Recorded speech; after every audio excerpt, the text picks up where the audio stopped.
Good evening, viewers. It is News Hour on Spectrum Television. Our top stories: trafficking in human organs making waves in the country's center region as the Minister of Health, Manauda Malashi, has listened to all parties involved and brings to the victim's family a condolence message of the head of state, as well as much more. Plus, investigations are now open as almost 400 laptops of the presidential grant that went missing at the Faculty of Science at the Yaoundé 1 University. Convocations have been served to various suspects as administrative authorities remain the prime suspects to the heinous acts. This and many more will be yours on this edition of the news. Good evening once more, viewers. Thanks for joining the bilingual newscast on Spectrum Television. Our very first element comes in the French language with Inès Pangan. Good evening, Inès. Bonsoir Joséphine Binzi, bonsoir à vous mesdames et messieurs. Comme annoncé en titre, soupçon de trafic d'organes à l'hôpital central de Yaoundé, le ministre de la Santé publique est allé s'enquérir de la situation. Il a écouté les différentes parties allant de l'hôpital central de Yaoundé et même de la famille du défunt. À cette famille dont il a apporté le message de condoléances du chef de l'État et a rassuré cette famille qu'une enquête est ouverte pour que lumière soit faite. Mireille Siabzi. Plusieurs fois sur la sellette au sujet des mutilations d'organes humains, l'hôpital central a été pris d'assaut vendredi 25 septembre dernier par la famille du jeune Aïssi Mengue Hilaire qui s'indigne contre l'extraction de ses organes à la morgue de ce centre hospitalier. Le directoire de l'hôpital rejette en bloc toutes les accusations qui pèsent contre lui. Arguments et contre-arguments s'affrontent. Le ministre de la Santé publique est donc descendu sur le terrain pour faire sa propre idée de ce qui se passe réellement. Manauda Malashi a donc effectué une descente sur le terrain, d'abord chez Joseph Fouda, qui mieux que le directeur finalement pour apporter réponse aux questions. Ce que j'ai compris au sortir de cette réunion de travail, j'ai compris qu'il y a des procédures quand même qui sont en place. Le personnel m'a décrit un peu ce qui s'est passé exactement. Et nous en avons parlé, mais l'équipe, n'est-ce pas, de mission, l'équipe de l'enquête va établir, n'est-ce pas, jusqu'au fond les responsabilités. Pour le moment, il était question juste de prendre connaissance de ce qui s'est passé. Le ministre de la Santé publique est à la suite de Cécile Ali à Oulembe, d'abord pour adresser ses condoléances à la famille si durement éprouvée, la consoler mais aussi recueillir la version des faits des parents ulcérés par une découverte macabre au moment du retrait de la dépouille à la morgue de l'hôpital central. Il était de bon temps que je vienne d'abord passer à l'hôpital central pour savoir ce qui s'est passé et puis revenir ici au niveau de la famille pour non seulement demander la version des faits, mais leur apporter les condoléances du gouvernement. Vous savez très bien que pour le président de la République, son Excellence Paul Biya, lorsque nous perdons un seul Camerounais, il est affecté. Et donc, il n'y a pas une vie qui soit de trop dans notre pays. Une enquête est ouverte, elle suit son cours, les responsabilités devront être établies, indique le ministre de la Santé publique. La journée mondiale du cœur se célèbre ce 29 septembre 2021. Pour l'occasion, la Société camerounaise de cardiologie a choisi de faire des dépistages des maladies cardiaques chez des enfants, une tranche d'âge où les statistiques n'existent pas véritablement. Oriane Donquin. L'objectif de la Société camerounaise de cardiologie est de dépister pendant 3 jours 5 à 10 000 enfants au Cameroun et 1000 à Douala. Cardiopathie de l'enfant, il faut faire la différence. Il y a 2 groupes. Il y a ce qu'on appelle les cardiopathies congénitales, qui sont des maladies cardiaques présentes à la naissance. L'enfant naît avec sa malformation. Cette prévalence est de 1% naissance vivante. Pour ce qui est de la cardiopathie rhumatismale, la prévalence au Cameroun n'est pas connue. C'est dans dans cet objectif que ce dépistage est organisé. La journée mondiale du cœur se célèbre ce 29 septembre. Focus cette année au Cameroun sur le rhumatisme articulaire aigu. Le rhumatisme articulaire aigu est une atteinte cardiaque de l'infection à streptocoque. En fait, elle se manifeste, ce sont des maladies au départ de l'enfant qui se traduisent par une atteinte de la gorge qu'on appelle des angines de gorge, qui est due au germe qu'on appelle le streptocoque. Et si l'angine de gorge n'est pas correctement soignée, le germe va migrer dans un premier temps au niveau des articulations et donner ce qu'on appelle le rhumatisme articulaire aigu. Et dans un deuxième temps, il va aller au niveau du cœur et détruire les valves cardiaques, puisque les valves sont comme des soupapes au niveau du cœur qui s'ouvrent, qui se ferment et qui permettent au sang de circuler. Donc le germe qui est le streptocoque va donc détruire ces valves et donner ce qu'on appelle la valvulopathie rhumatismale. C'est pour ça qu'on dit le rhumatisme articulaire aigu lèche les articulations et mord le cœur. Avant qu'elle ne morde le cœur, cette pathologie présente des signes précurseurs. Des douleurs au niveau des articulations. Et ce sont des douleurs des articulations qui sont fugaces, qui sont migratrices, qui vont d'une articulation à l'autre. Et au niveau du cœur, l'étape ultime, c'est la destruction des valves qui va donc se traduire à l'auscultation du cœur par un souffle cardiaque. C'est-à-dire que lorsque le médecin examine l'enfant, on va entendre un souffle au niveau du cœur et l'échographie cardiaque va confirmer l'atteinte de la valve cardiaque. Il existe deux types de traitements pour le rhumatisme articulaire aigu. Traitement, oui, il existe le traitement. Lorsqu'on est au stade d'atteinte modérée ou léger, le traitement se fait par de la pénicilline. La pénicilline à titre préventif. Et dans les formes sévères, le traitement va à la chirurgicale. Toutefois, comme le dit l'adage, prévenir vaut mieux que guérir. Nous recommandons aux parents, devant une angine de gorge, aujourd'hui, il vaut mieux éviter de faire de l'automédication. Les potions de grand-mère ne marchent pas. Il vaut mieux aller voir un pédiatre ou consulter un médecin qui va prescrire un traitement approprié, notamment un traitement antibiotique pour une durée bien déterminée, ce qui permettra d'éviter que le streptocoque ne migre pour arriver au niveau du cœur. Les maladies cardiovasculaires, rappelons-le, sont la première cause de mortalité dans le monde. Leur prévention reste le mot d'ordre pour cette année 2022. Le barreau du Cameroun milite pour le toilettage de certains tests de loi au Cameroun. C'est du moins le sens du document qu'ils viennent de mettre sur pied avec le soutien de l'ambassade des États-Unis au Cameroun et de quelques élus locaux. La présentation de ce guide a eu lieu ce jour à Yaoundé. Olivier Bouzique. Fruit de multiples concertations menées sur l'ensemble du territoire entre le barreau, les États-Unis, les élus locaux et autres acteurs de la société civile, le guide simplifié de légistique est le document final que le projet Palagipel propose au gouvernement camerounais pour faciliter le travail des rédacteurs des lois, ordonnances, décrets et arrêtés. Il est acquis aujourd'hui que le Cameroun a mis au centre de toute sa législation la loi. Et à partir de ce moment-là, il faut bien que l'on sache quel est le fait social qui amène à un amendement, qui amène à une adoption, qui amène à un changement de texte de loi, et qu'à partir de ce moment-là, nos élus locaux puissent s'en approprier définitivement.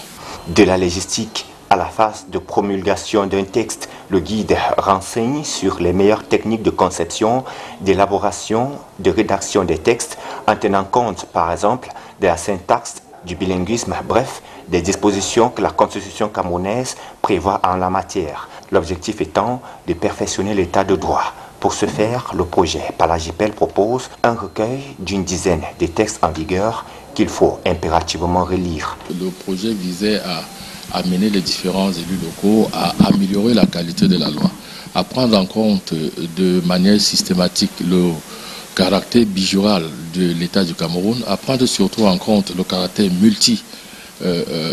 multiculturel du Cameroun, et chaque fois qu'un texte de loi doit être rédigé, il faudrait que l'on fasse attention qu'il soit en français et en anglais, et qu'à terme on puisse définitivement avoir des textes de loi qui soient facilement applicables, que ce soit en zone francophone, que ce soit en zone anglophone, et qui soient compréhensibles par ceux sur qui la loi est appelée à s'appliquer. À la suite de la clôture de ce projet du barreau du Cameroun, financé par l'ambassade des États-Unis, les pouvoirs publics seront davantage interpellés pour un toilettage total des lois camerounaises. En politique, une délégation du Rassemblement démocratique du peuple camerounais, conduite par le ministre d'État Jacques Fam Ndongo dans le sud Cameroun, pour le renouvellement des organes de base de ce parti-là, est resté coincé du fait de la destruction des points du barrage de la route. Les populations en colère ont entrepris de dénoncer le fait qu'elles manquent d'eau et d'électricité dans certaines localités de la région du Sud.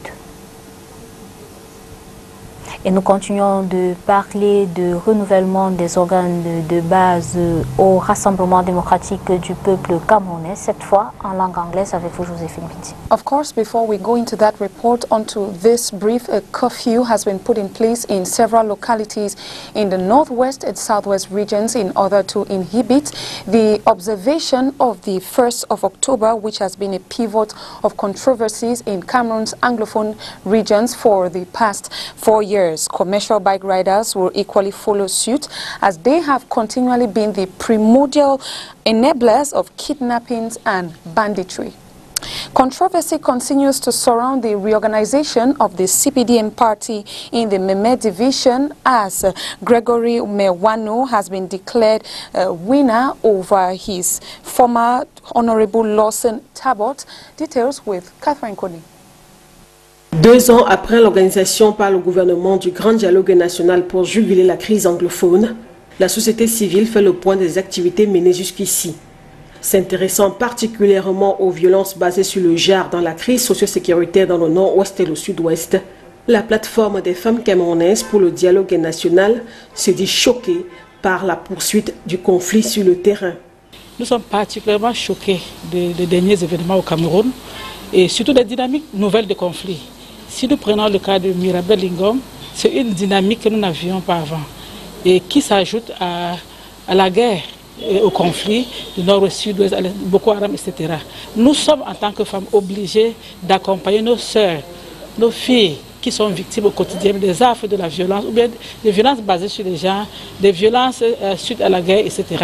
Et il est question pour nous de mieux nous organiser pour répondre à ces différents cas-là, mais surtout pour mieux organiser notre plaidoyer afin que plus jamais ce genre de situation ne perdure au Cameroun et que les femmes cessent d'être les victimes de guerre, cessent de payer le plus lourd tribut des guerres et des conflits dans notre pays.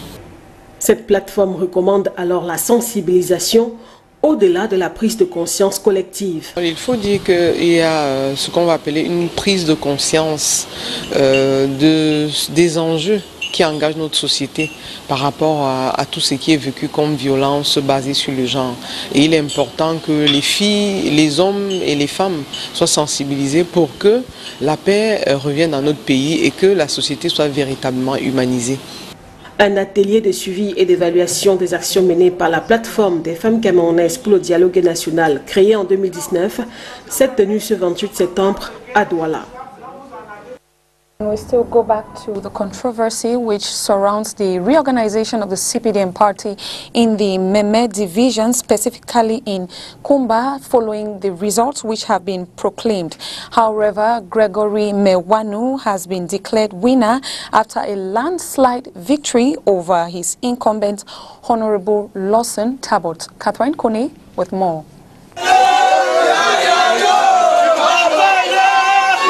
According to the results of the election of the reorganization of the CPDM party in Meme 1A in Kumba 1 subdivision, Gregory Temoyong Mewanu, who doubles as a Kumba city mayor, won the election.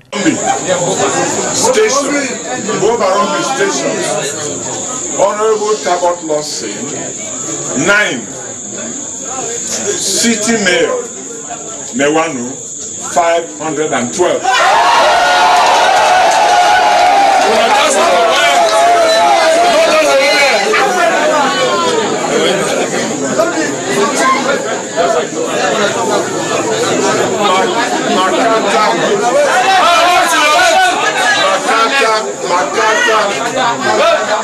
Makata, Honorable Tabot Lawson, 40. City Mayor Mewanu, 800.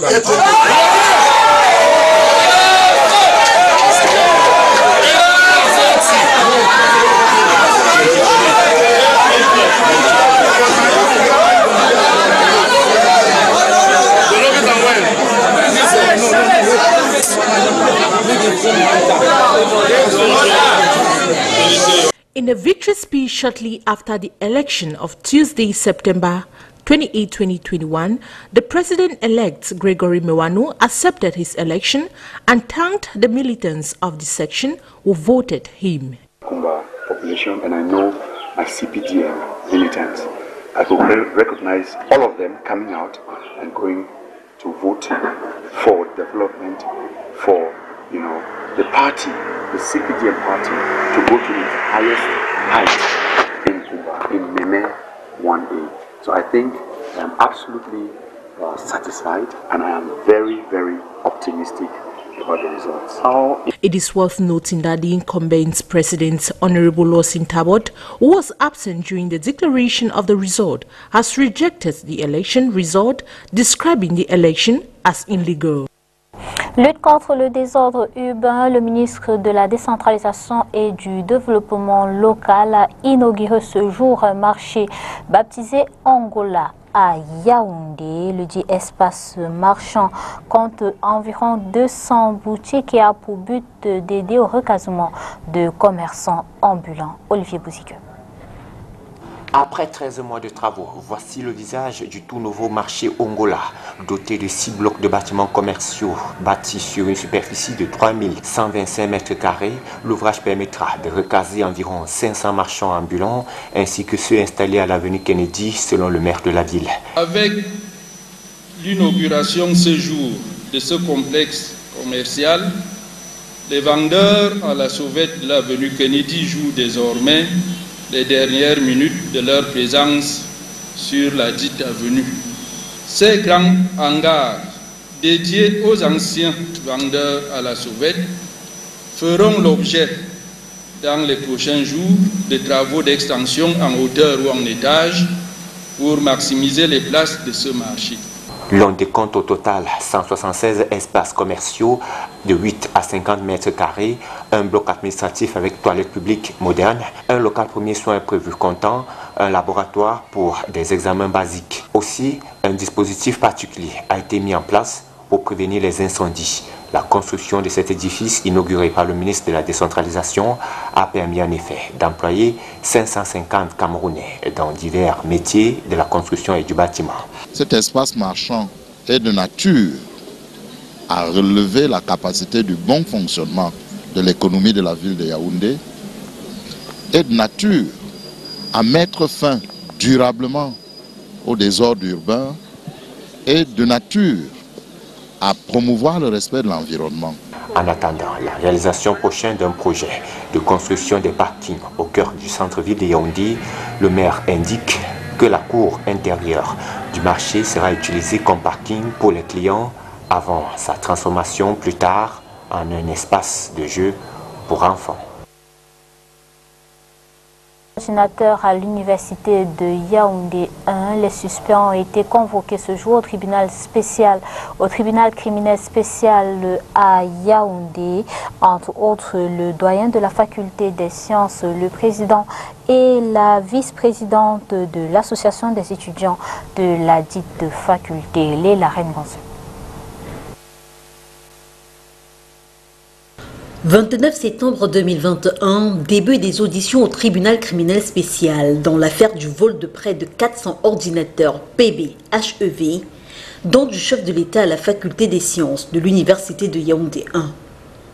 Le 27 septembre dernier, les convocations ont été servies aux différentes personnes suspectées, entre autres le doyen de la faculté des sciences, la présidente et le vice-président de l'association des étudiants de la même faculté. Après réception du dossier le 13 septembre, dossier transmis au tribunal criminel spécial suite aux enquêtes préliminaires menées par le secrétariat d'État à la Défense, il n'aura fallu que 16 jours pour que la machine se mette en marche. D'après le quotidien Mutation qui aborde le sujet ce mercredi, le choix du TCS se justifie par le montant engagé dans cette affaire. L'une des personnes citées aurait en effet évalué le nombre d'ordinateurs portés disparus à plus de 100 millions de francs CFA, la pièce évaluée, elle, à 300 000 francs CFA. Notons que les auditions, calées ces 29 et 30 septembre, interviennent alors que la présidente de la faculté des sciences et un autre étudiant sont toujours suspendus de l'école normale supérieure de Yaoundé, décision du recteur. On rappelle, c'est en février dernier que cette affaire est portée pour la première fois sur la place publique. Le 5 mars, une décision du recteur destitue la présidente et le vice-président de l'association des étudiants de cette faculté. Et une plainte du même recteur est déposée le 24 mars pour vol aggravé et autres.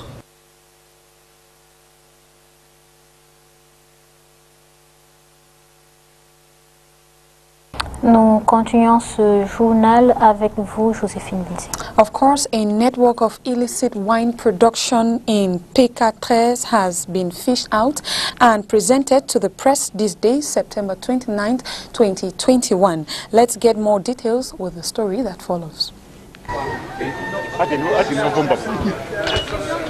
We are in PK13, a neighborhood in the Douala 5 municipality.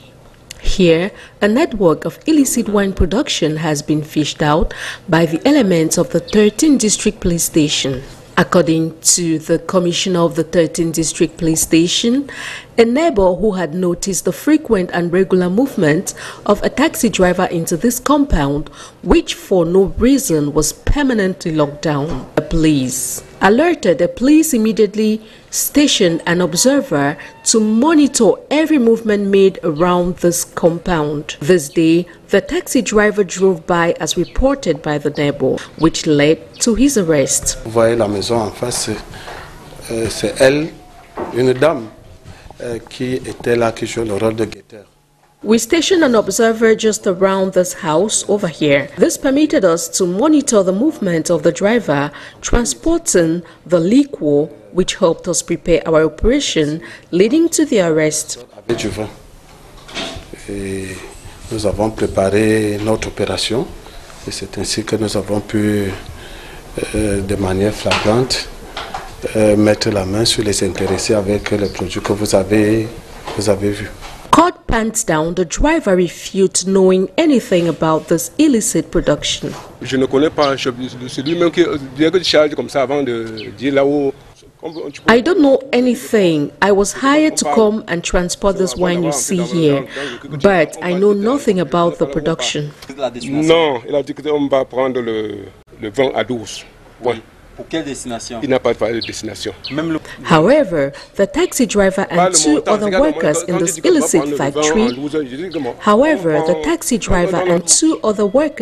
illicit factory have been put under arrest pending their presentation in court for prosecution, while investigations continue to uncover this chain of illicit production.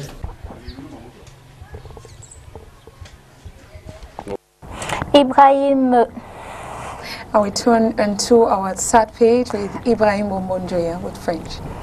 Âgé de 84 ans, Ibrahim Bombon-Joya n'est plus. Il est décédé ce lundi 27 septembre 2021 à Paris après son évacuation il y a quelques jours seulement.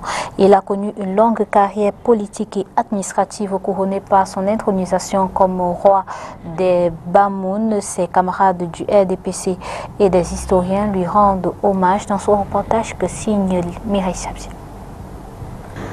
À 83 ans, il demeurait l'une des personnalités les plus influentes du Cameroun.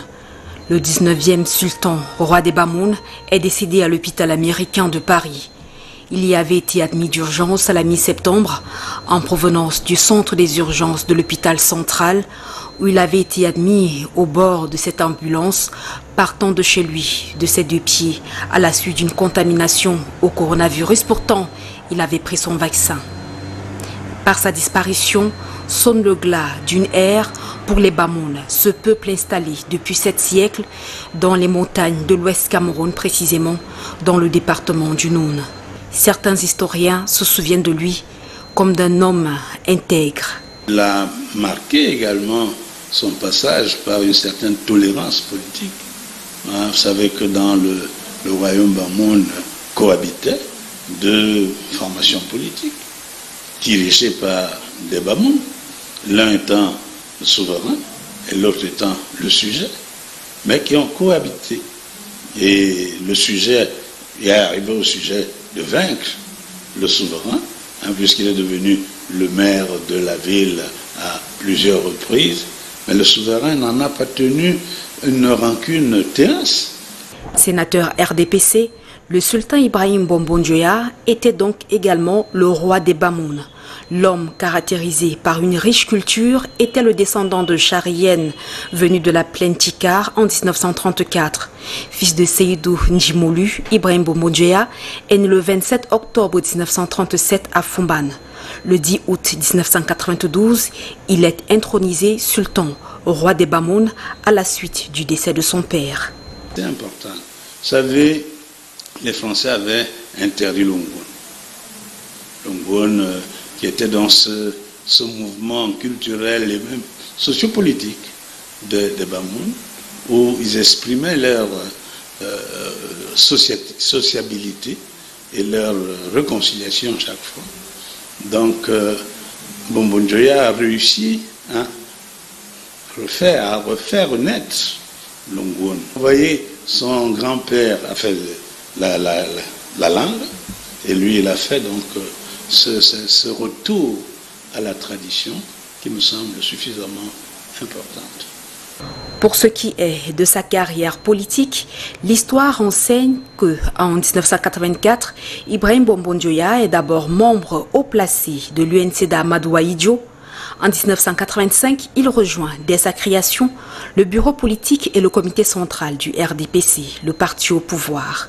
Je l'ai connu en politique au sein du RDPC, mais il a été aussi un de mes prédécesseurs comme ministre chargé des relations avec les assemblées et au niveau du gouvernement, mais je l'ai aussi côtoyé au niveau du comité olympique, que ce soit dans la politique, dans le sport. C'est quelqu'un dont j'ai eu l'occasion d'apprécier les points de vue, dont j'ai eu l'occasion d'apprécier les arguments. Rappelons qu'après des études primaires et secondaires, respectivement à Fumban et en métropole française, c'est au lycée général Leclerc de Yaoundé qu'Ibrahim Bombondjoya décroche son baccalauréat avant de s'envoler pour l'Institut d'études administratives africain de Dakar au Sénégal, où il obtient un diplôme de second degré. En sport, bref, Coton Sport champion 2020-2021, le club de Garoua vient de remporter pour la 16e fois le titre de champion du Cameroun. Et le club sportif doit se sacre à une victoire 3-1 contre APGS de Fou. Les deux équipes se sont affrontées ce mercredi au complexe de Japoma dans le cadre de la finale des play-offs du championnat d'élite de One. C'est ainsi que nous mettons un thème à cette édition d'information. Merci d'être des nôtres. Disons-nous à demain. À demain, Joséphine Binzi. Tomorrow, Ines, good night to you and thanks for watching.